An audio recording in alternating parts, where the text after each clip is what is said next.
Hey guys, tonight we slip quietly past the red walls of a vanished world, the air thick with incense and secrets. You're standing in a courtyard just before dawn, and the palace roofs glow like sleeping dragons. You can almost hear Silk whispering as someone, somewhere, wakes up to a life of breathtaking beauty and endless rules. This is the Forbidden City, not a fantasy novel, but the real home of emperors, eunuchs, and hundreds of women whose job descriptions could fill entire libraries. You're about to walk in their embroidered slippers. And fair warning, you probably won't survive this schedule unless your patience is measured in centuries. So, before you get comfortable, take a moment to like the video and subscribe. But only if you genuinely enjoy what I do here. And while you're at it, drop your location and local time in the comments. I love seeing where all of you are drifting off from. Now, dim the lights. Maybe turn on a fan for that soft background hum. And let's ease into tonight's journey together. You blink as the light slides through gauzy curtains dyed pale gold. The scent of camphor wood hangs in the air, a hint of the chest where your winter robes sleep. A faint chiming tells you it's the fifth watch. That between moment when night still clings to the rafters, but the kitchens already hiss with boiling porridge. You are a concubine of the Son of Heaven, or, more accurately, one of hundreds. And this morning, like every morning, you rise before the Emperor does. The first task, survive the servants. 2 handmaids glide in without making eye contact. One carries the copper basin, the other the towel embroidered with tiny clouds. The water's surface trembles when you lean over it. So do you slightly. It's not fear exactly, more the reflex of someone who knows she's constantly observed. Historians still argue whether palace life in early dynasties was stricter than later, but all agree that every movement was choreographed. You wash your face with chrysanthemum-scented water, the cold biting your skin just enough to remind you that comfort here is ornamental, not functional. Outside, footsteps multiply like raindrops on tile. Eunuchs shuffle in formation, calling each other Jiengong. In that oddly neutral tone, voices worn flat by years of whispering orders. Someone announces the time in a chant, the same one every day since your arrival. The rhythm is oddly soothing, like a mechanical lullaby that tells you the machine of the palace is waking up. Breakfast is not breakfast as you'd know it. You nibble steamed lotus seeds, pickled plum, and a spoonful of millet congee. Measured portions served on porcelain thin enough to see light through. Eating too fast is uncouth, eating too little suspicious. You aim for the exact midpoint. A performance of appetite that says, I'm healthy but not greedy. You can almost hear your modern self muttering, I just wanted a croissant. After you eat, attendants help you into the morning robe. It's light blue silk, patterned with flying cranes, the official color of your rank. There are so many shades of rank, literally. That one wrong hue can demote a woman faster than a scandal. The emperor might not remember your name, but the robe will tell him exactly how to treat you. You catch your reflection in the bronze mirror, slightly warped. The face staring back is painted but calm, framed by a tower of hairpins. You wonder whether calmness counts as happiness. By now the palace drums signal the emperor's rising, and the whole city within walls turns into an anthem of purpose. You join the other women in the corridor, the floor polished so smooth it feels like glass beneath your embroidered shoes. Conversation stays soft, polite, and absolutely meaningless. The main rule of survival, never say what you're thinking. The second rule, don't even think it too loudly. The morning inspection begins. A senior matron, stern silver-haired, terrifying in her silence, walks the line. She glances at everyone's attire, checking for dust, wrinkles, or misaligned hairpins. A speck of dust could imply negligence, negligence implies disrespect, disrespect implies rebellion. And rebellion, in this world, starts with a crooked sleeve. You breathe shallowly as she passes, heart tapping like a drumstick against a hollow bowl. She nods. You live another hour. A quirky little fact: concubines in the Qing dynasty were technically government employees, their ranks listed in official registers like bureaucrats. Their pay came as bolts of silk, not coins, which sounds glamorous, until you realize silk can't buy snacks from the street vendors you'll never see again. After inspection, you and a few others are guided through the covered corridors toward the prayer hall. The sun now filters through latticed screens, laying honeycomb shadows across the floor. You kneel, palms pressed together, while incense smoke curls into ghostly dragons. The words you murmur aren't entirely your own. They're part of a script that's been chanted for centuries. You pray for the emperor's health, for harmony under heaven, and, quietly, for yourself, though that last bit never makes it into the official record. When the prayers end, a soft wind slips through the doorway, carrying the faraway clang of a blacksmith's hammer. You wonder if it's forging weapons or ornaments, though in this place, sometimes they're the same. The rest of the morning belongs to waiting. The emperor's schedule dictates everyone else's. You sit by the window, pretending to read a scroll on the classic of poetry, though your eyes drift toward the garden where peonies bloom under frost. You're supposed to stay indoors, shielded from vulgar sunlight. As one handbook puts it, a bird lands on the sill, cocking its head at you. It can come and go as it pleases. You envy the bird. Then you laugh softly, because envying birds is so cliché, even in the 1600s. Historians still argue whether most concubines were content with their roles or lived in quiet despair. The records show letters, poems, even jokes that survived on scraps of silk. Some lines are heartbreaking, others just tired.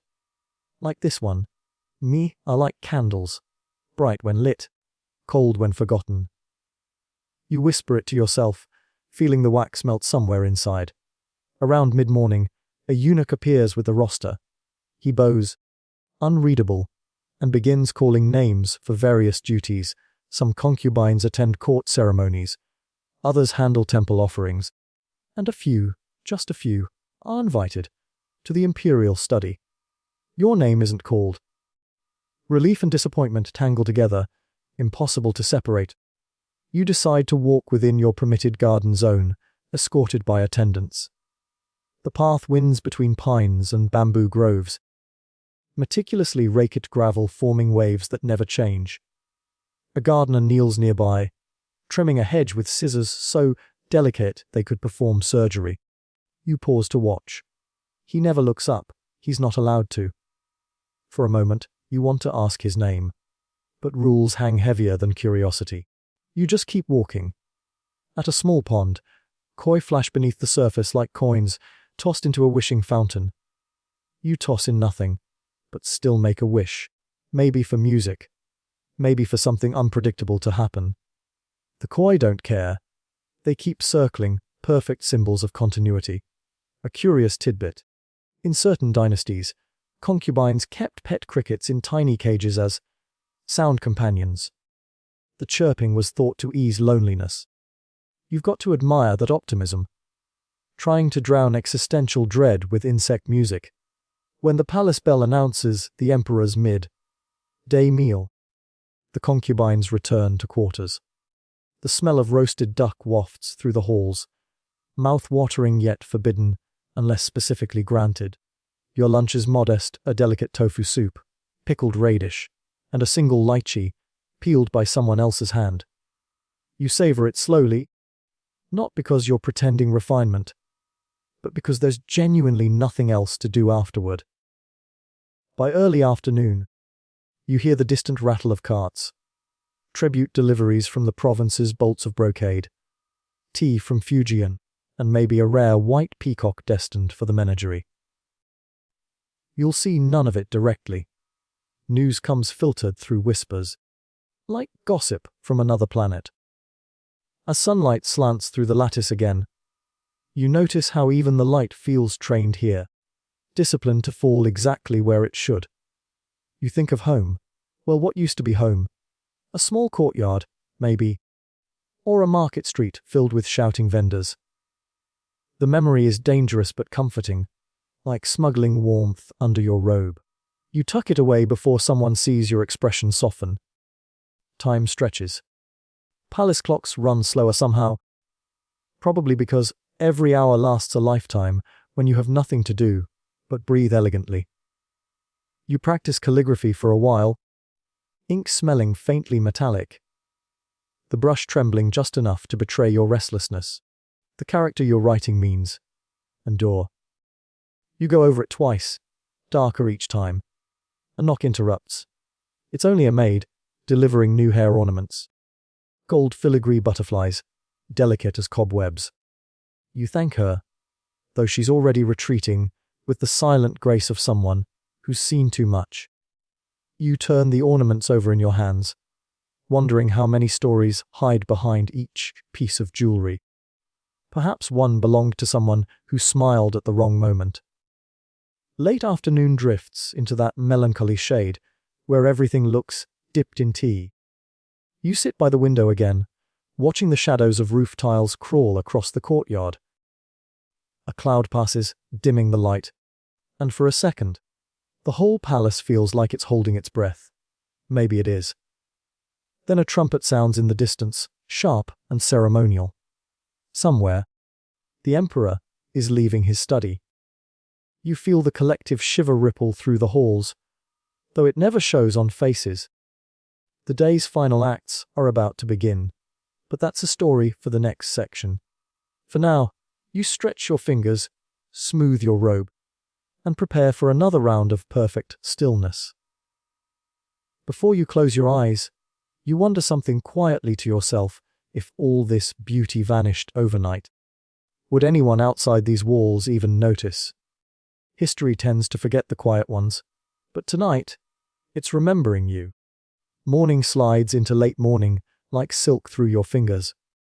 The air outside the lattice window turns bright, and the courtyard below begins to hum with motion.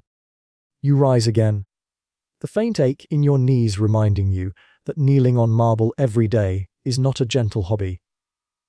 Your attendants help you change robes, soft lilac this time, embroidered with cranes and clouds. Because every color in the palace is a message. The deeper the shade, the higher the status, and even the sunlight seems careful about where it falls. Today's schedule is carved in etiquette lessons, practice, inspection. You move to the Hall of Harmony, where a low table waits with brushes, an inkstone, and paper smooth enough to reflect your face. The teacher, a woman with hair as neat as a calligraphy stroke, greets you with a bow so precise it could balance on a ruler. She reminds you that handwriting is more than beauty, it reveals patience, discipline, and a calm heart. You nod and begin the exercise. Ink bleeds slightly into the page, spreading like clouds after rain. The characters you draw are old friends. Virtue, tranquility, loyalty, and each one feels like a tiny performance. Historians still argue whether palace education for women truly empowered them or simply refined obedience. But for you, the rhythm of brush and breath is the only moment that belongs entirely to yourself. When the lesson ends, you stretch your fingers and watch the teacher pour fresh tea. The fragrance of chrysanthemum drifts through the hall, a soft reminder that some luxuries exist purely to make waiting gentler. She tells you stories about legendary poets, and you listen with polite smiles, while imagining what it would feel like to write your own poem, one that doesn't need permission to exist. A servant appears at the doorway. "Music practice," she whispers. In the next chamber, sunlight dances across the lacquered surface of a gokeen. 7 strings, each tuned to a note as old as the empire itself. You sit, inhale, and pluck the first tone. The sound trembles like water under wind, filling the still room. It's said that emperors could tell a person's mood by how they played this instrument, so you try to sound calm, though your thoughts flutter like hidden birds. Halfway through the piece, a butterfly drifts past the window. Its wings are the same blue as your robe. For a heartbeat, your fingers stop moving, and you watch it wander through light and shadow before it disappears into the garden. A small, curious fact drifts into your mind. Some concubines in ancient courts trained therapy birds, nightingales kept for song practice, to learn tone and pitch.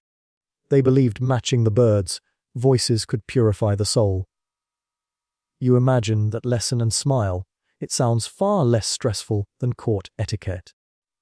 After music comes movement. The courtyard stones are warm underfoot as you join other women for posture training. A senior attendant balances a small wooden tray on her head and walks the length of the garden without a tremor. Grace is respect made visible, she says. You copy her steps, slow and steady, though a breeze threatens to snatch the tray away. When you finally reach the end without dropping it, a tiny cheer escapes your throat. Even small victories shine bright here. Lunch arrives in neat bowls, rice steamed with fragrant herbs, slices of melon arranged like flower petals. You eat under the shade of a peach tree, watching sunlight glint off koi scales in the pond.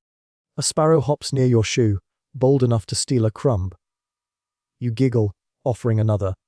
Maybe that counts as rebellion, maybe just kindness. The afternoon lesson is gentler embroidery. You sit by an open window, threads laid out like a rainbow on silk. Each color has a story: the green of spring shoots, the gold of harvest, the white of pure snow.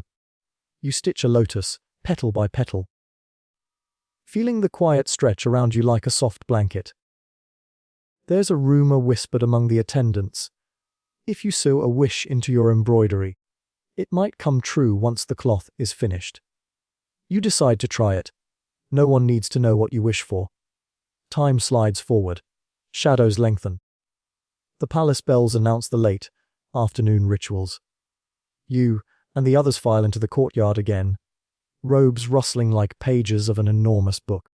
The same senior matron from morning appears, checking posture, speech, the fold of each sleeve. She praises one girl for her balance and corrects another's bow with a tap of her fan. You nod respectfully, thankful your tray, balancing earlier, wasn't witnessed by her hawk, sharp eyes. A debate still lingers among historians. Were these daily inspections acts of control or gestures of care? You suspect it was both. The palace was a place where beauty was duty, and perfection was safety. As twilight softens the air, your duties end. You return to your chamber, the floorboards warm from the day's sun. A servant lights the first candle. The flame quivers, painting gold ripples across the walls. You take off your robe and slip into lighter silk, then settle beside the window. Outside, the city hums far away beyond the palace moat, a world you might never see again, yet somehow still part of. You lean your chin on your hand and think about all the lessons you learned today. Writing, music, posture, patience.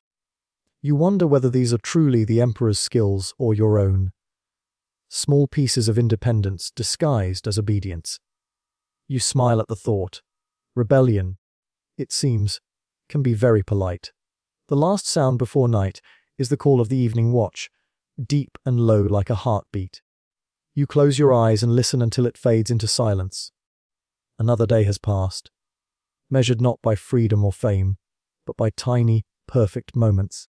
The curve of a character, the echo of a note, the shimmer of a butterfly wing. Sleep comes slowly, carrying the scent of incense and the rustle of silk. Somewhere in the palace, a door slides shut, and the world exhales. The next morning begins with the muffled thud of drums beyond the walls. A heartbeat for the entire palace. You open your eyes before the servants arrive, letting yourself enjoy the single luxury no one can regulate. Those first, still seconds between sleep and duty.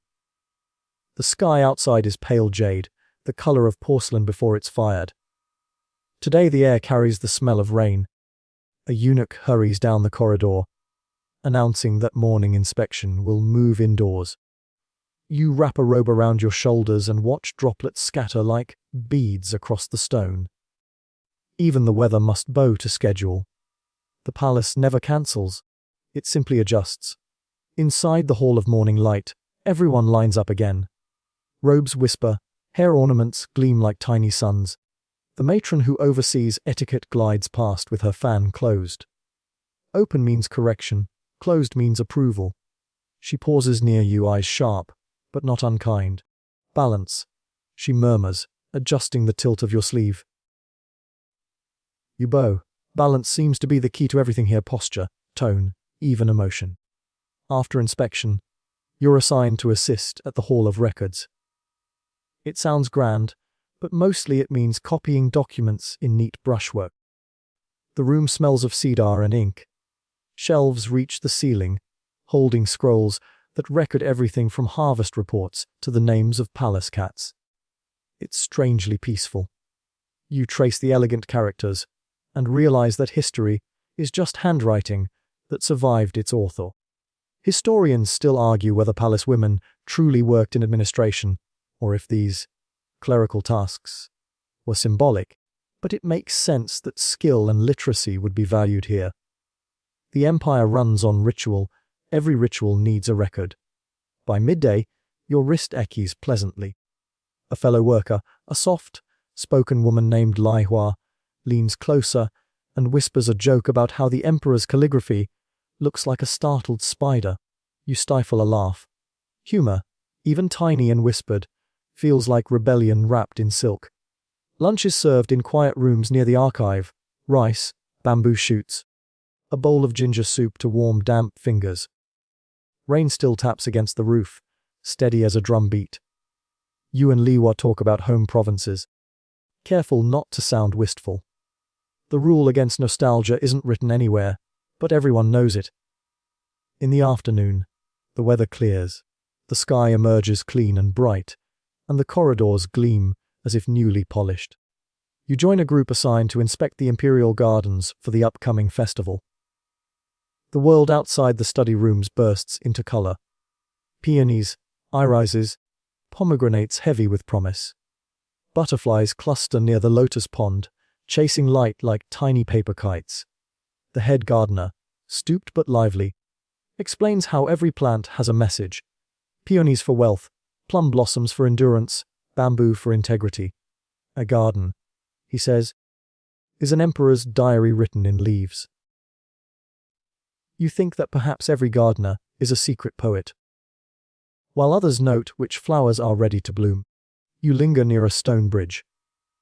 Its surface shines slick from rain, reflecting the curved roofs above. You take a cautious step onto it, feeling how the stone hums faintly under your soles. It's been here for centuries. Steady, patient, unchanged by the footsteps of thousands. You breathe in and let that steadiness settle somewhere inside you. A quirky fact slips into your thoughts. Some concubines and attendants kept miniature bonsai trees in their quarters, trimming them as quiet meditation. The emperor himself sometimes judged contests for the most artistically shaped branches. Imagine competing over patience. That's a sport you might win. By evening, lanterns bloom one by one along the corridors. The rain has left the air cool and sharp, carrying the scent of pine. You and Lihua walk back together in companionable silence. Somewhere in the distance, a musician rehearses on a bamboo flute. The notes drift through the twilight like strands of silver thread. You reach your quarters just as the first stars appear. A servant lights your lamp, and the flame dances against the paper screen. You pour a little tea, still warm from the kettle, and sit by the window. Below, the garden glimmers with reflected starlight, as if the earth itself were dreaming. You open the small souk pouch that holds your embroidery. The lotus from yesterday is finished now, each petal catching the candle's glow. You add one more stitch, your secret wish sealed inside. Maybe it's for freedom, maybe for meaning, maybe simply for another peaceful day like this one. Outside, the palace quiets. The rain begins again, softer this time, almost like applause fading at the end of a play. You listen until the rhythm lulls your heartbeat to match it. You think, perhaps balance isn't about perfection after all. Perhaps it's about finding calm, even inside the storm of rules. The idea feels light, easy to carry. You close your eyes. The last thing you hear before sleep is the faint sigh of wind brushing through bamboo, whispering that even within walls, nature always finds a way to sing. Morning light leaks through the carved lattice again, turning dust into gold. You wake to the sound of temple bells rolling across the city like low thunder, announcing another day of ceremony. It's festival season now, which means the palace will shimmer even more than usual. Every courtyard, corridor, and garden path will be dressed for display, and somehow you've been placed on the team preparing decorations for the central pavilion. The air smells of wet clay and incense. Servants move like shadows, hanging crimson banners that flutter against pale stone walls. You and several attendants sit cross-legged under an awning, knotting long silk tassels. Each color means something: red for joy, yellow for imperial blessing, blue for longevity. The matron supervising the work taps her fan rhythmically, reminding everyone to keep pace. You sneak a glance upward. Swallows weave in and out of the eaves, stitching the sky together with their flight. For a moment, you imagine they're carrying gossip to the heavens. Lihua, sitting beside you, grins and whispers, "If birds could report our work, they'd tell the emperor we're faster than the wind." You both bite back laughter. In a world where humor is a luxury, shared smiles feel like gold coins. Once the banners are ready, the group moves toward the Hall of Bright Harmony. The enormous doors stand open, releasing the scent of sandalwood and polished cedar. Inside, artisans paint new motifs on folding screens. Mountains, cranes, and rivers that wind endlessly toward unseen oceans. You pause to watch one painter balance a brush the size of your arm. Each stroke lands soft and sure.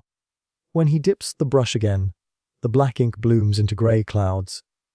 Historians still debate whether palace artisans were free craftsmen or lifelong servants, but here they look simply content, absorbed in the act of creation.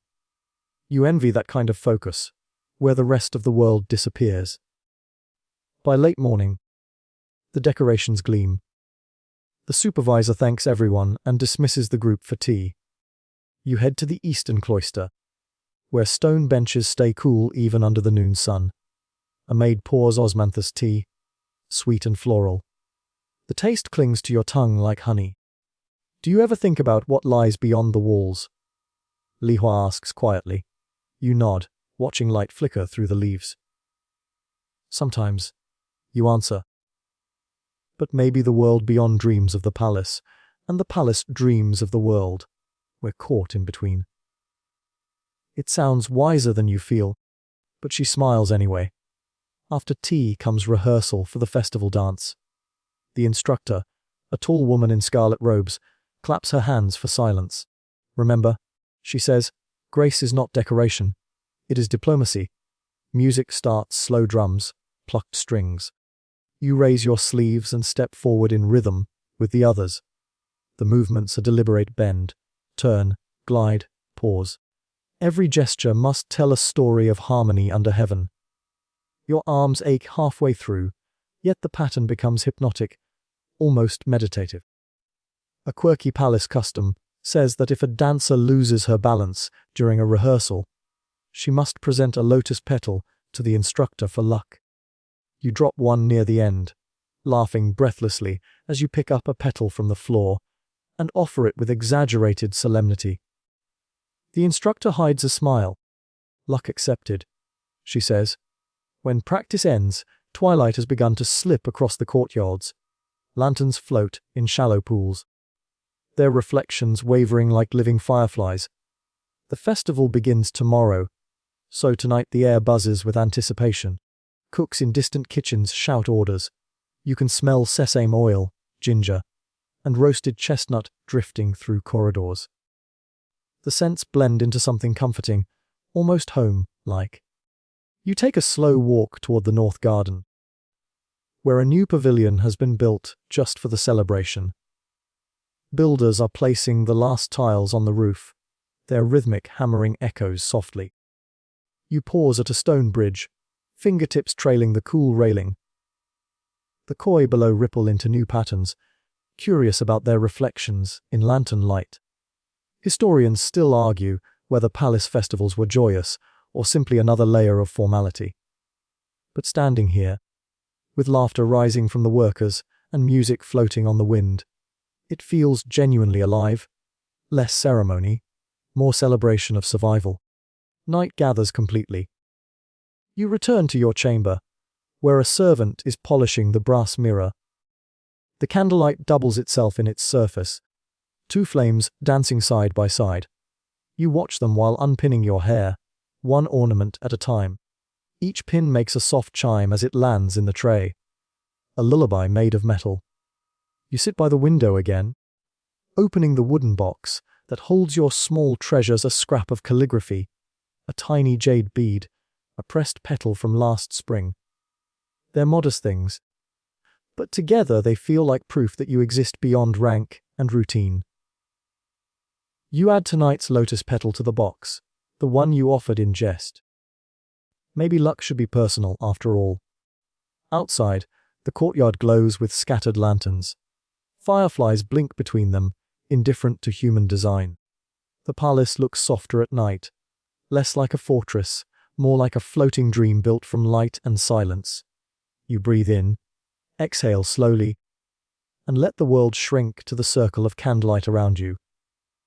In a few hours, drums will sound again, and another performance of order and beauty will unfold.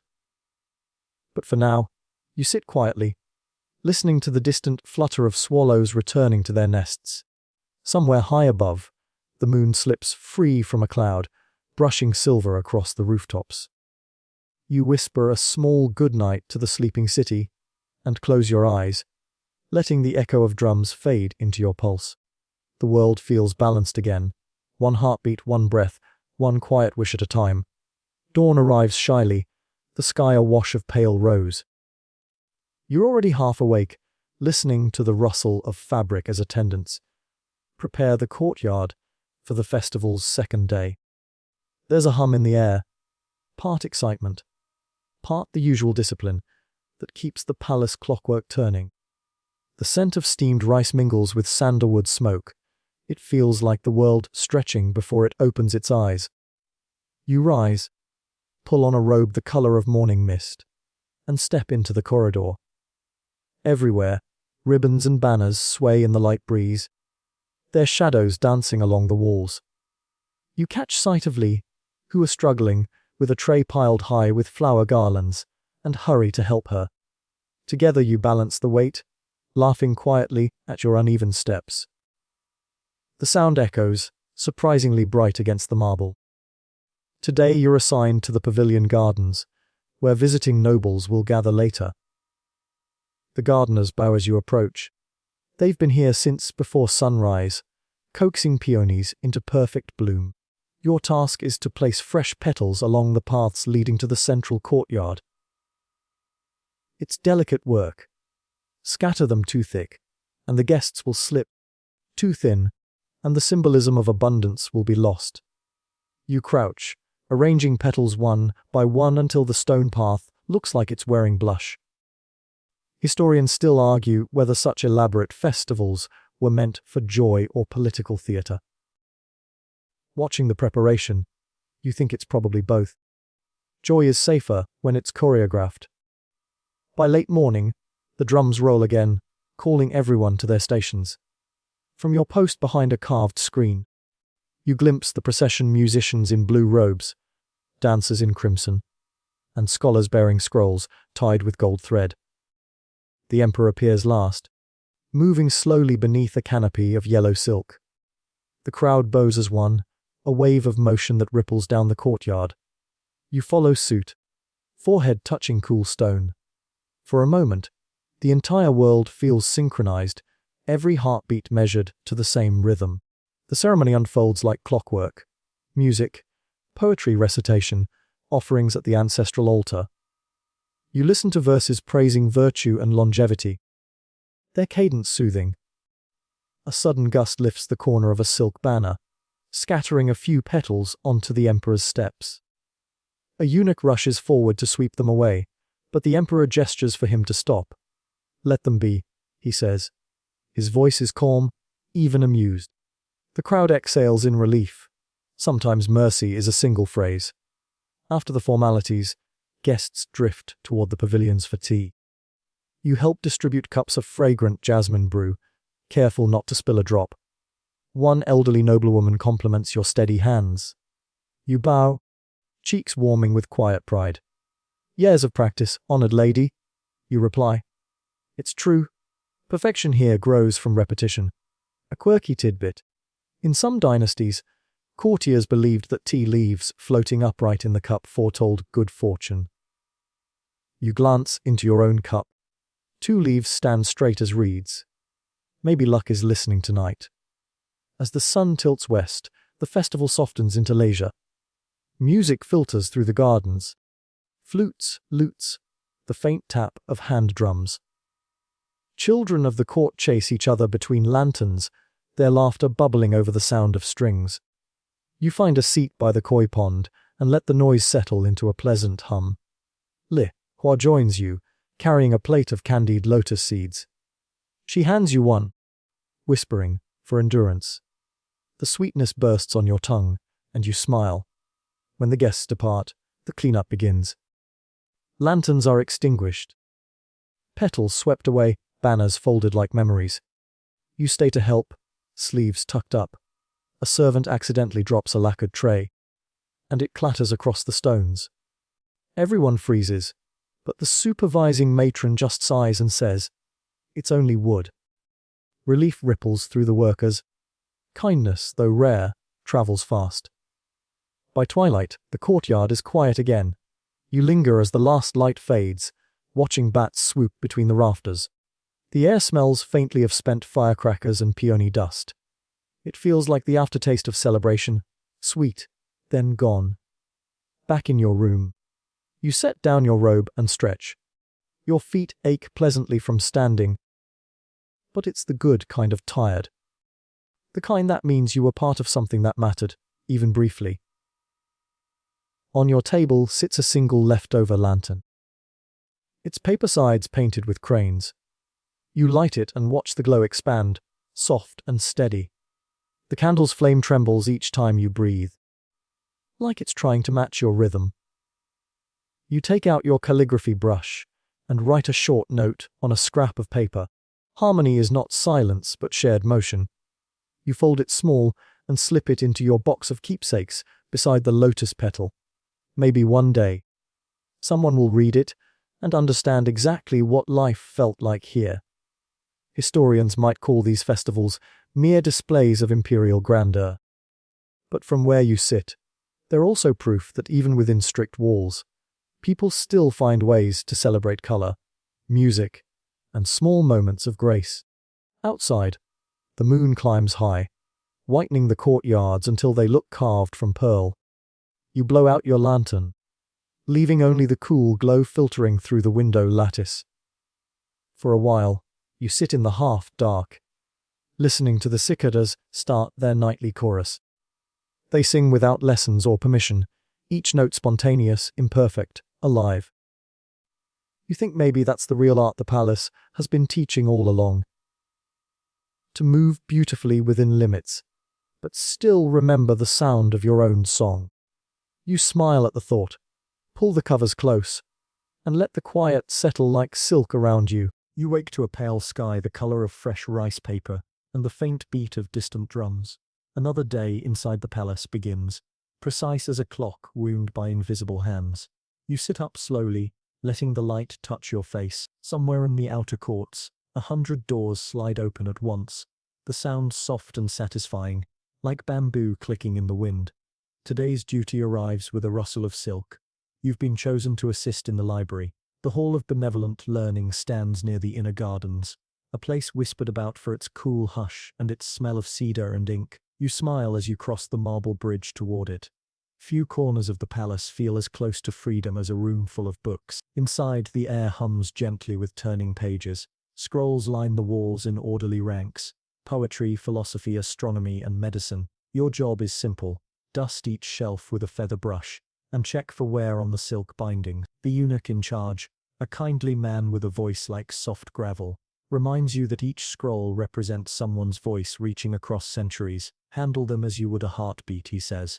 You start with the top shelf, brushing carefully while reading the title. Classic of Mountains and Seas, Songs of the South, the Book of Rites. The characters glow faintly in the dim light. Historians still argue whether women of the court truly read these works for pleasure or merely memorized them for ceremony. But you find comfort in their rhythm. Every line feels like a conversation with time. Around mid-morning, you unroll a volume of poetry and pause at a verse. The moonlight enters through my window. It thinks I am still awake. You whisper it aloud and smile. The eunuch overhears and nods. Good. Books prefer to be spoken once in a while.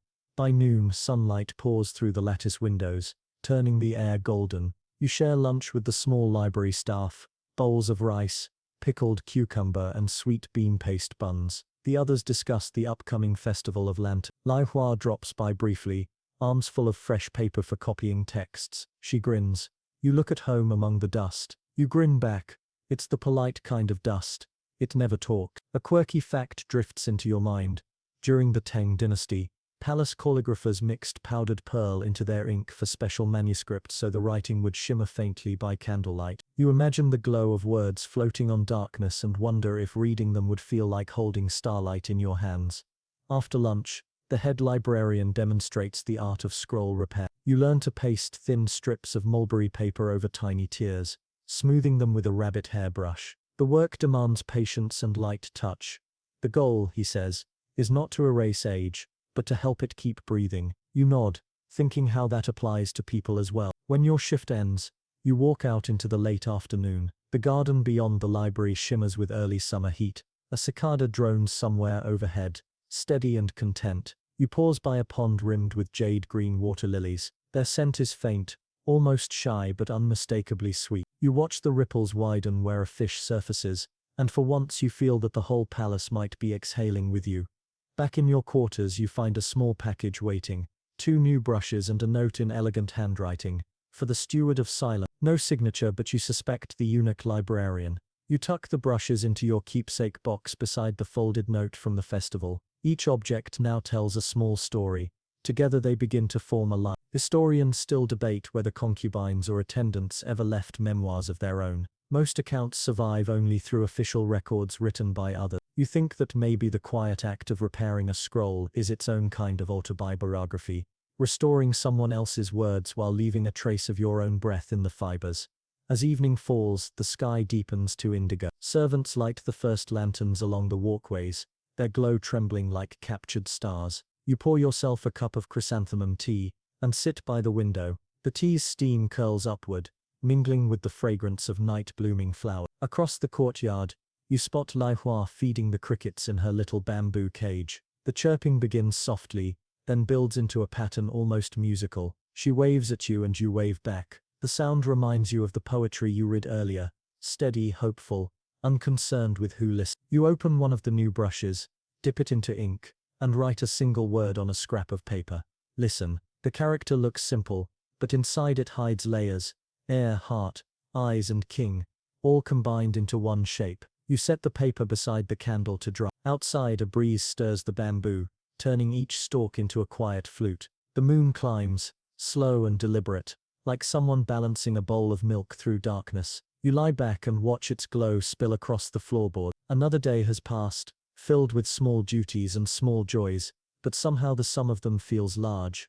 Maybe the secret of this place isn't power or beauty, you think, but rhythm, the steady pulse that keeps everything alive even when no one is watching. The thought settles warmly in your chest. You drift towards sleep, the echo of crickets and distant bells blending into a single gentle sound. The last thing you remember is the faint shimmer of ink on the desk, words still breathing under the candlelight. The morning light arrives like a polite guest, quiet, but impossible to ignore. You wake to the rustle of silk curtains and the faint thump of sandals in the hallway. Today, a sense of anticipation hums in the air. Whispers drift through the palace corridors. A visiting scholar from the provinces has been invited to demonstrate new astronomical instruments to the emperor's court. You aren't assigned to the audience hall, but the excitement spills everywhere. Even the kitchen staff seem to chop vegetables with extra rhythm. The palace runs on ceremony and routine, but every now and then an outsider's presence tilts the entire balance, like a dropped pebble stirring a still pot. Your duties today involve assisting in the Imperial Observatory, a lofty chamber near the North Tower. You've only been there once before, long ago, but you remember how its windows frame the sky perfectly, as if the architects wanted heaven itself to bow at the threshold. The eunuch overseer greets you with a nod. Polish the brass armillary sphere, he instructs. No smudges, heaven dislikes fingerprints. So you set to work, cloth in hand, tracing the delicate rings that represent celestial paths. The metal glints softly in the morning light. You can see your reflection faint and warped by the curvature. You pause to admire the craft. Historians still argue whether these early instruments were used more for science or ceremony, but either way they're beautiful. Mathematics turned into sculpture. While you polish, the visiting scholar enters, a thin man with sharp eyes and robes faded from travel. He bows respectfully to the overseer, then glances toward you. "Ah," he says, "someone who understands patience." You smile politely, unsure whether it's a compliment or a test. He begins unpacking his devices, small compasses, bronze mirrors, and what looks like a wooden tube fitted with glass. "A telescope," he explains. "Imported concept, adjusted for our stars." You lean closer, fascinated. Through the lens, the sky flips upside down, the clouds floating like islands in an ocean of blue. You laugh quietly. "It makes heaven look reachable," you whisper. The scholar nods. "That's the danger." He invites the overseer to observe, then records notes in a small book. His handwriting is elegant but quick, each stroke a small decision. The conversation drifts to topics of calendar reform, eclipses, and the balance of yin and yang within the cosmos. You don't follow every term, but the rhythm of their voices is hypnotic. A quirky tidbit surfaces in your memory. Some ancient astronomers believed that comets carried messages from dragons dwelling between stars. You imagine those dragons gliding silently above, their tails blazing across night skies, occasionally brushing against human dreams. By midday, the scholar requests assistance cataloging his observations. You help spread out parchment and grind fresh ink. As he dictates measurements, you write them carefully, your brush gliding like a slow breath. "You write cleanly," he remarks. "Are you a student of the classics?" You nod. "Only in stolen moments," he chuckles. "The best scholars are thieves of time." When the session ends, he thanks you and offers a small token, a smooth stone carved with constellations. "For balance," he says. You bow in gratitude. The stone fits perfectly in your palm, cool and grounding. After the scholar departs, the overseer dismisses you early. "Heaven's business is done for today," he says. Outside, the courtyard shimmers in the afternoon heat. You walk slowly, savoring the rare freedom. Birds dart between eaves, and somewhere a lute plays a lazy tune. Historians still debate whether women in service roles ever participated directly in intellectual pursuits. Some say no, others point to rare exceptions. You like to believe that quiet observation counts as participation. Watching knowledge unfold is its own form of learning. Back in your room, you set the constellation stone on the windowsill. The light catches its carved lines, turning them into tiny rivers of gold. You trace the shapes with your fingertip: Orion's belt, the northern dipper, the serpent's eye. The world feels suddenly large again, wider than the palace walls, older than any dynasty. You take out your brush and add a line to your growing collection of private notes. To polish the heavens, one must first still the heart. Evening comes wrapped in violet cloud. From your window you can see the scholars' retinue preparing to leave, their lanterns bobbing along the path like fireflies. You wonder if he'll remember your handwriting or if his next observation will carry your name in the margin, anonymous yet present. You sip tea and watch the moon rise. Its edge catches briefly on a drifting cloud before freeing itself, glowing steady and round. Maybe the old astronomers were right, you think. Maybe the heavens are full of dragons, not beasts, but thoughts, ancient, luminous, passing across the sky so we never forget to look up. You rest the constellation stone beside your pillow and close your eyes. The day's sounds blur into one soft hum, the turning of the celestial rings, the distant call of a flute, the whisper of your own breath syncing with the rhythm of the world. The next morning unfurls quiet. The air is cool, the sky washed clean by last night's rain. You wake to the gentle patter of water dripping from the eaves, and the faint smell of wet earth, something rare inside the palace walls, where stone and order usually keep nature at arm's length. You stretch and slide open your window. The gardens glisten like a handful of jade beads spilled across silk. Attendants hurry along the pathways, shaking droplets from the lanterns. Today is the day of inspection, a routine check by senior officials to ensure the palace remains in perfect harmony. Every mat, robe and teacup must pass invisible scrutiny. Your assigned task: prepare the calligraphy room for review. The space sits near the eastern veranda, its walls lined with bamboo scroll racks and brushes stored like soldiers in formation. You and Lai Hua arrive early, sweeping the floor and airing the scrolls. The faint scent of pine resin rises from the inkstones. Do you think they'll notice a speck of dust? Lai Hua whispers.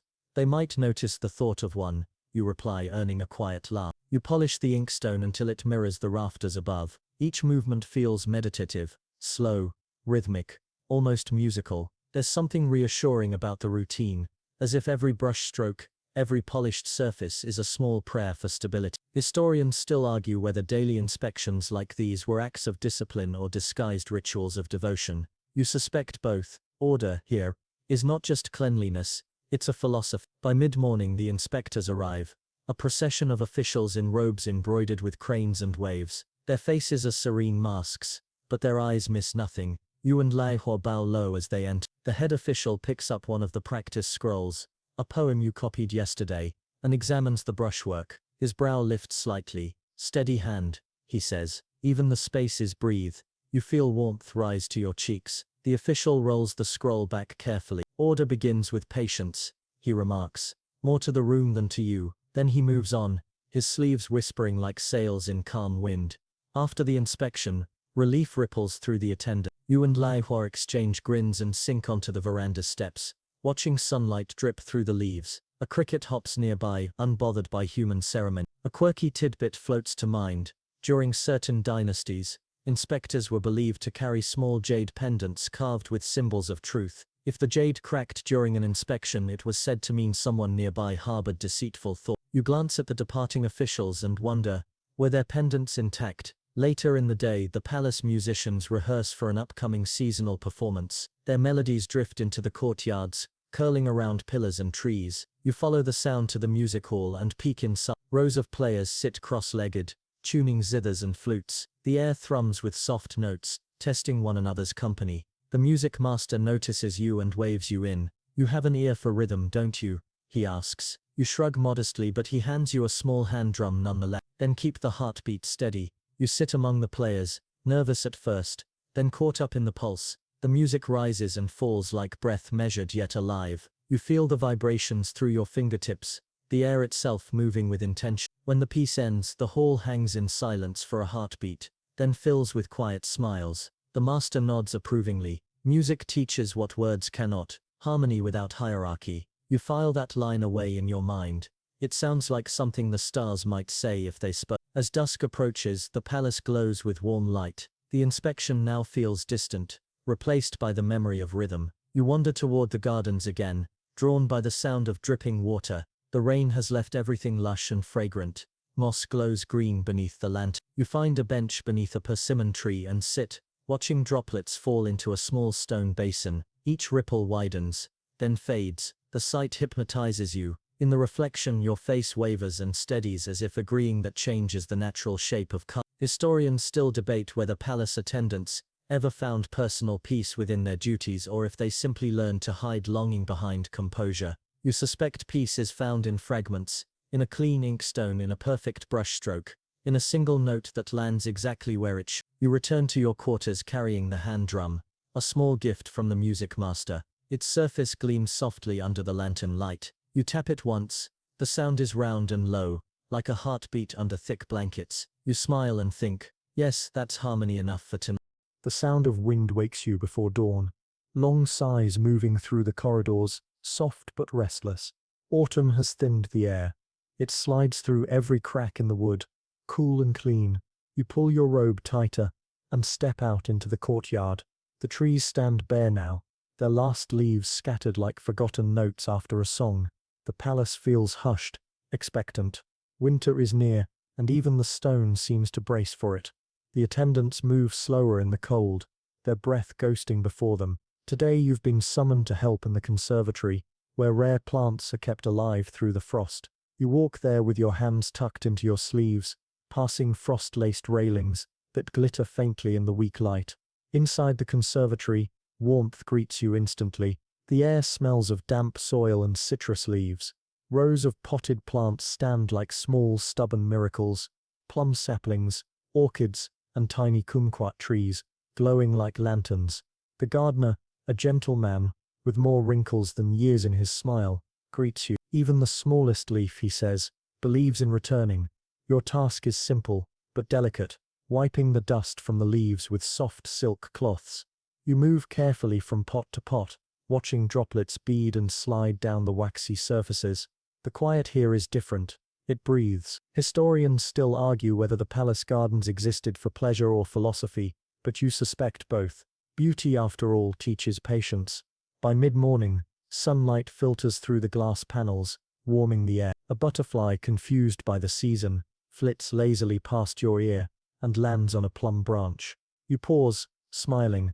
You're early, you whisper. Laiwa arrives soon after, bundled in 3 layers of robes, cheeks flushed from the cold. You found the warmest corner in the empire, she teases. Together you prune the wilted petals, laughing softly each time you drop one into the basket. As you work, the gardener tells a story about a legendary flower that blooms only once every 100 years, said to grant clarity to whoever witnesses it. It's a myth, he admits, but myths are just truths waiting for courage. That line stays with you long after he leaves to fetch water. You glance around at the stubborn green life in this warm pocket of winter, and think maybe the myth isn't about the flower at all, but about noticing what survives quietly. By midday your fingers smell faintly of citrus and wet roots. The gardener brings tea brewed from dried chrysanthemum petals. The fragrance fills the air, sweet and faintly medicinal. To keep the cold from nesting in your bones, he says. You sip gratefully. The warmth seeps down your throat, gentle as sunlight. A quirky tidbit drifts into your thoughts. During the Ming dynasty, some physicians prescribed laughter as medicine, claiming it balanced the body's inner winds. You tell Laiwa this, and she laughs so hard she almost spills her tea. Then we must be immortal by now, she says. Later, clouds gather overhead, and rain begins to patter softly on the glass roof. You sit by the window watching droplets chase each other down the panes. The sound is hypnotic, a slow percussion that matches the beat of your heart. You think of all the seasons that have turned since you first entered this palace, each one marking its passage, not by grand events, but by the small details you've come to love. The sound of rain on glass, the scent of ink and silk, the warmth of shared tea. Historians still debate whether people in your position ever felt at home behind palace walls. You smile faintly, tracing a raindrop with your fingertip.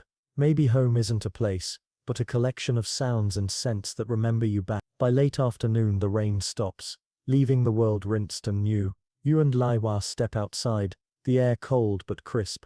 The sky has cleared to a pale silver, and for the first time in weeks, the distant mountains are visible. Their peaks glow faintly in the low sun. You stand together in silence for a long time, breathing in the clean air. Laiwa finally murmurs, "When spring comes, will the plum trees bloom again?" You nod. They always do. That's their quiet promise. As dusk falls, you return to your room carrying a small cutting from the conservatory, a single plum branch, bare now but with tiny buds already forming. You place it in a ceramic vase by the window. Under the lantern light it casts a fragile shadow on the wall, slender but You open your keepsake box, and add a folded slip of paper that reads, "Even in stillness, growth begins." Outside, the wind has calmed. The night air feels gentle, like an exhale after a long thought. You settle beneath your quilt, the faint scent of plum and soil clinging to your sleeve. The palace creaks softly around you, old wood shifting, almost alive. You close your eyes and picture the conservatory, the quiet hum of green things enduring the cold, and the butterfly bright, defiant, resting where it shouldn't, yet exactly where it belongs. Sleep comes easily, warm as the breath of spring dreaming beneath winter's frost. The next morning begins with the low groan of the great bronze gong, a slow sound that rolls through the palace like thunder trapped in velvet. You stretch beneath the covers, reluctant to leave the warmth, but duty always wins. The air carries that sharp clarity only winter can bring, every breath crisp enough to taste. You step outside and the frost crunches softly under your slip. The sky glows pale blue, streaked with ribbons of mist. Today is the festival of light renewal, when the palace prepares for the longest night of the year. Every corridor will shimmer with lanterns, every courtyard will echo with songs meant to keep darkness at bay. You make your way toward the main hall, where baskets of paper, brushes and pigments wait. The attendants chatter quietly as they fold sheets into lantern shapes, round for peace, square for steadiness, fish-shaped for prosperity. You choose one shaped like a cloud, its curves soft and open. The paper is thin as breath, almost translucent. As you paint swirling patterns across it, the scent of ink fills the air, rich, mineral, grounding. You think of the plum branch in your room, the buds still closed but stubbornly alive. Every brushstroke feels like a promise to that small green life. Historians still argue whether lantern festivals began as religious rites, or as simple celebrations of surviving the cold. Watching the light pool in each delicate frame, you suspect it doesn't matter. Sometimes light is its own reason.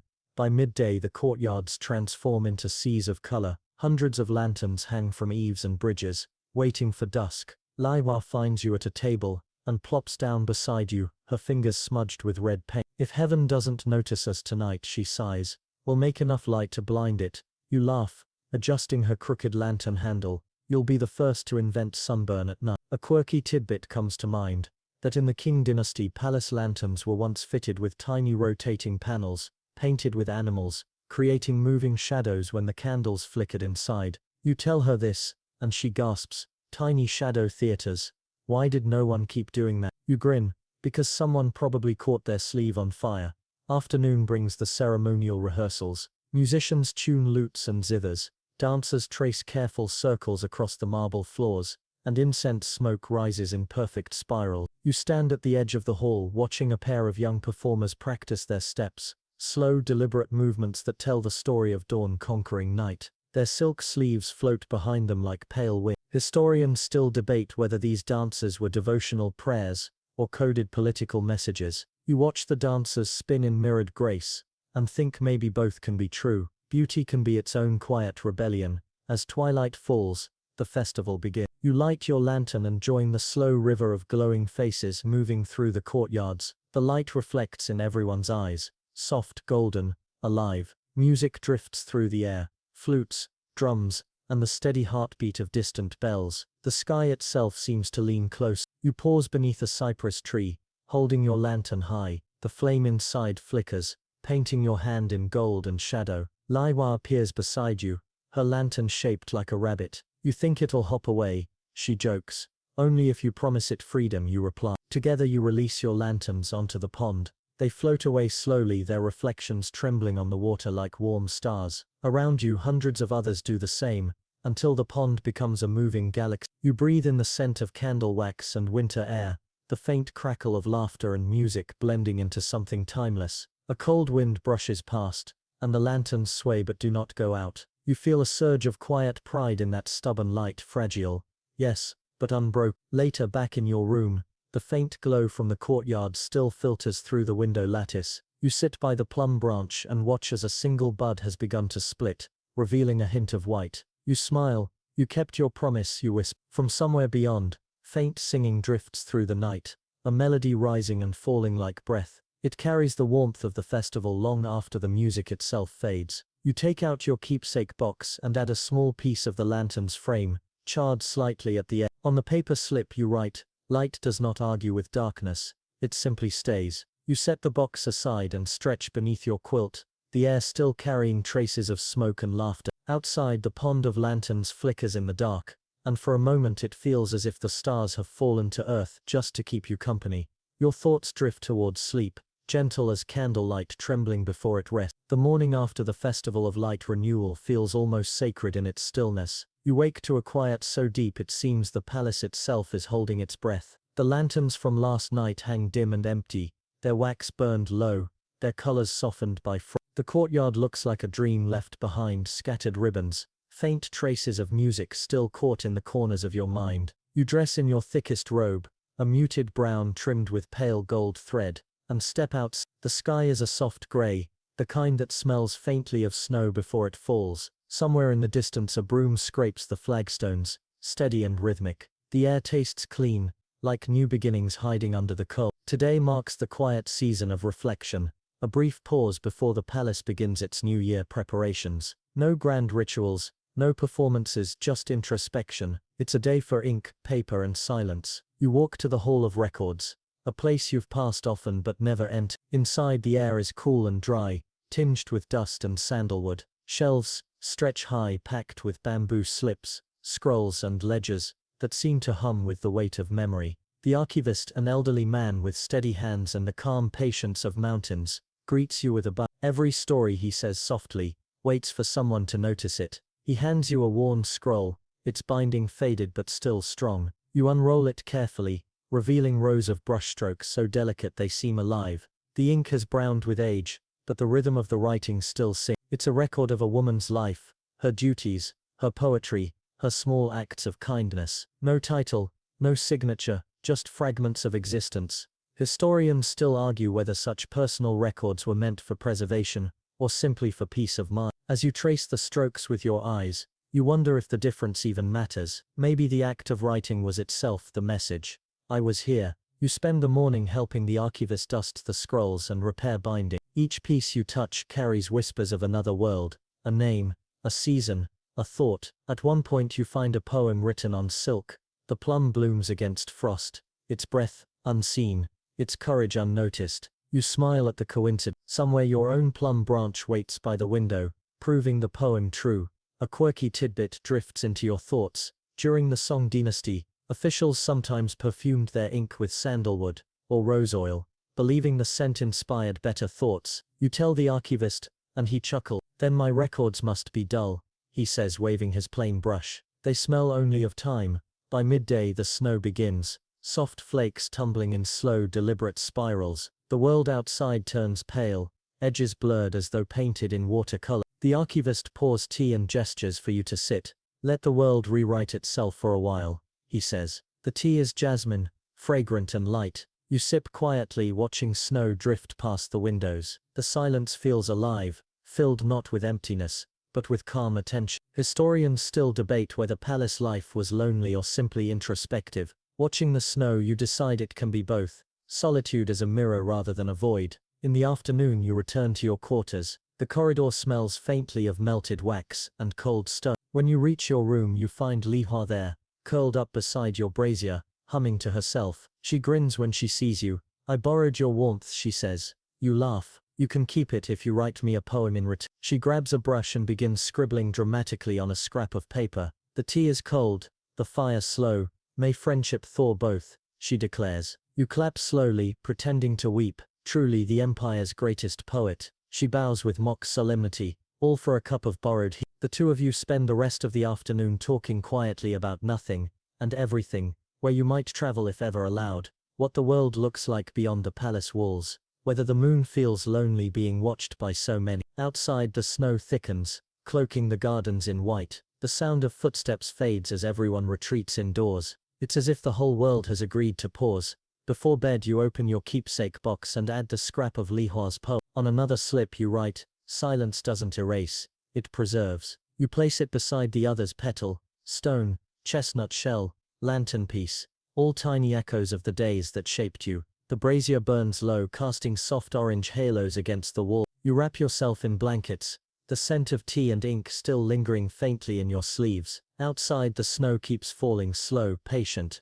endless. You close your eyes and imagine the archivist still working by candlelight, brush moving steadily, recording even the smallest truth. Somewhere between his careful strokes and the whisper of snow, you drift into sleep. By the next morning the palace is a world of white. Every roof tile wears a thin crown of snow, every tree a lacework of frost. You wake to the sound of distant laughter, young attendants hurling snowballs before the overseers arrive. You almost join them, but instead you watch from your window, smiling at the rare glimpse of unguarded joy. You light a small stick of incense and set it by the window. The smoke curls upward, blending with your breath in the cold air. It's the first day of the New Year preparations, and the palace hums like a hive shaking off hibernation. You wrap yourself tightly in a fur-lined cloak and make your way toward the outer courtyard. Every path has been cleared, but the snow still glitters between the stones. It's beautiful in that impermanent way, like everything here. Inside the Hall of Renewal, Tables overflow with red silk ribbons,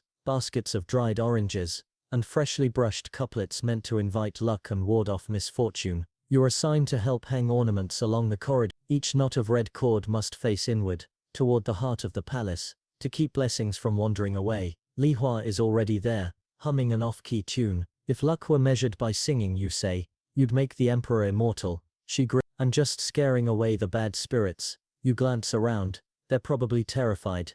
You work together in rhythm, looping ribbons, tying knots, pressing small paper charms against polished pillars. The smell of paste and citrus fills the hall. Each charm bears a wish written in ink so dark it gleams: health, harmony, fortune, peace. Historians still argue whether these palace customs were born from superstition, or simply as acts of hope. You think hope doesn't need a reason to exist, it just needs a place to land. A quirky fact floats to mind. During the Ming dynasty, some people believed hanging mirrors near doorways would frighten away mischievous spirits who feared seeing themselves. You mention this, and Li Hua laughs. Then half the court would never pass a doorway again. As evening approaches, the palace glows with red and gold. Musicians rehearse in the distance, their notes rising and fading like breaths. You pause to look at your reflection in one of the polished bronze plates used for decoration. The candlelight wavers across your face, softening every line. For a moment you see yourself not as a figure in service, but as part of the pattern, one thread in a tapestry too vast to comprehend. The thought steadies you. Later that night, the emperor's artisans display new designs for the coming year. Intricate dragons coiled in clouds, cranes lifting into dawn. You and the others help arrange them on long silk banners. The air hums with quiet pride and shared exhaustion. Historians still debate whether the dragon was meant to symbolize authority or benevolence. Looking at its curling form, you think maybe both were intertwined. Power tempered by grace, strength shaped by restraint. When the final banner is hung, the overseer dismisses you early. You and Li Hua step outside into the frozen courtyard. The moon hangs low and clear, its light so sharp it seems to slice through the air. Your breath rises like small ghosts. Li Hua stoops and scoops up a handful of snow, molding it into a perfect sphere. She presses it into your palm. For luck, she says. You hold it carefully, feeling the chill seep into your skin. Luck melts fast, you murmur. Then don't blink, she replies. You throw it at her. She squeals, ducks and retaliates instantly. The two of you collapse in laughter, breathless, your laughter echoing between the walls. For a fleeting moment the palace is just a playground, and the snow catches every sound, turning it into music. When you finally retreat to your quarters, cheeks flushed and hands numb, you light the brazier and set a cup of ginger tea beside it. The warmth returns slowly, wrapping around you like a memory. You take out your keepsake box and add a single red ribbon folded neat. On a new slip of paper you write, "Joy hides best in small rebellions." The plum branch beside the window has begun to bloom. 3 tiny white petals open against the cold. You touch one gently. It feels impossibly soft, impossibly. You sit for a long while, sipping tea and listening to the muffled quiet outside. Somewhere the wind changes, gentler now, carrying a hint of spring that feels more like a promise than a season. You think of the archivist, the gardener, the dancers, the flautist, Li Hua laughing in the snow, a constellation of small kindnesses, scattered across your days. Historians still argue whether those who lived in palaces were free or bound by beauty. You look at the bloom and think, perhaps beauty was the freedom, fleeting, fragile, but real. As you prepare for bed you glance one last time at the courtyard, now gleaming silver beneath the moon. Snowflakes drift lazily through the lattice window, melting as they touch the floor. You whisper, "Another year, another breath," and feel the quiet nod of time answering back. You lie down beneath your quilt, warmth gathering slowly around you. The candlelight flickers, then steady. The palace sighs, settling deeper into its winter dreams, and you follow, drifting into a sleep filled with soft petals, and laughter still echoing faintly under falling snow. The morning light arrives slow and golden, spilling across the tummy mats in quiet river. The snow outside has begun to melt, dripping gently from the eaves. You wake to that steady rhythm, a soft percussion that feels like the palace whispering spring is near. The air smells faintly of wet earth, and the lingering smoke from last night's lantern. You stretch, wrap yourself in a lighter robe and step into the corridor. The cold has lost its edge. Attendants sweep the melting snow away, revealing the dark stone beneath, slick and glistening like ink. Somewhere, a bird calls, the first you've heard in months. Its song is thin but determined, like a tiny declaration that the world still remembers warmth. Today is the renewal banquet, the final celebration before the turning of the year. You've helped prepare for it every winter you've been here, but this one feels different. Perhaps it's the way the air carries promise instead of weight, or the way the palace itself seems to breathe easier. In the kitchens, steam billows from pots, perfumed with ginger, soy and sweet lotus root. You help arrange plates of candied nuts, pickled vegetables, and delicate rice dumplings shaped like moons. The cooks bustle with cheerful precision, their laughter mixing with the clatter of ladles and bowls. Li Hua enters, balancing a tray piled with oranges. Symbol of fortune, she says with mock solemnity, or maybe just a reason to snack before the emperor's speech. You take one, rolling it in your hands. Its peel is warm from her palms. Fortune tastes better shared, you say, splitting it cleanly in two. She pops a segment into her mouth and grins. Then we're both rich in citrus. A quirky tidbit surfaces. During the Tang dynasty, nobles gifted preserved tangerine peels, believing their fragrance could summon happiness. You tell her this, and she wrinkles her nose. Happiness smells stickier than that.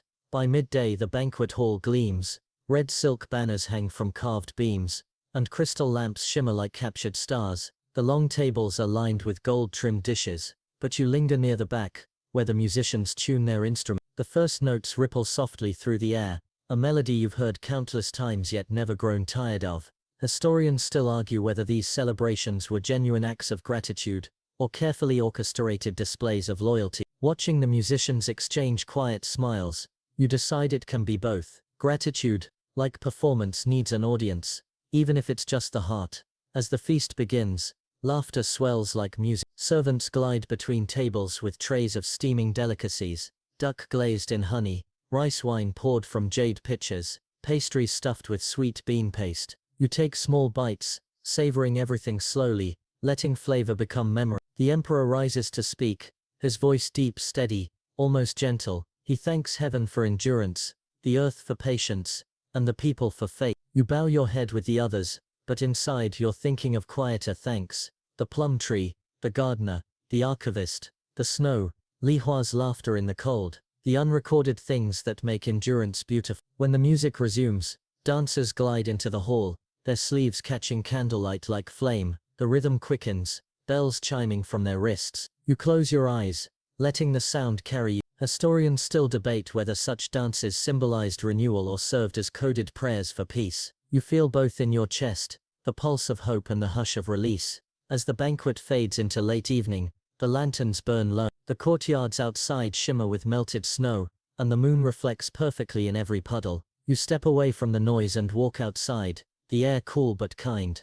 The plum branch in your room has bloomed fully now. You carry it with you, careful not to lose a single petal. In the courtyard, you plant it near a wall where sunlight touches longest. The soil is still damp and cold, but alive. You press your hands into it, feeling the pulse beneath the earth. Li Hua finds you there, watching quietly. You'll miss it when spring comes, she says softly. You smile. Or maybe it'll remember me. She helps you stand, brushing dirt from your sleeves. The moonlight makes everything gentle, even the silence. Together you walk back toward your rooms, footsteps soft on the stones. Before sleep you open your keepsake box one last time. The little treasures inside glow faintly in the lantern light. Petal, stone, ribbon, paper slips covered in your handwriting, each one a heartbeat, preserved. You add the final note, what blooms does not vanish, it simply continues elsewhere. You close the lid gently, set it beside the window, and breathe in the faint scent of plum blossoms, drifting through the night air. The palace hums in quiet contentment. The snow outside glimmers like scattered pearls, and for once time itself feels unhurried. You lie back, the world softening around you, and let your thoughts dissolve into the rhythm of the night, each exhale a thread weaving into stillness. So here you are, at the end of the journey, and the palace rests with you. The corridors that once buzzed with ceremony, now breathe in silence, the lanterns flickering low, their light wrapping everything in honeyed calm. Outside a thin mist curls across the gardens, tender as the world has slowed to that beautiful hush before dawn, when even memories seem to sleep.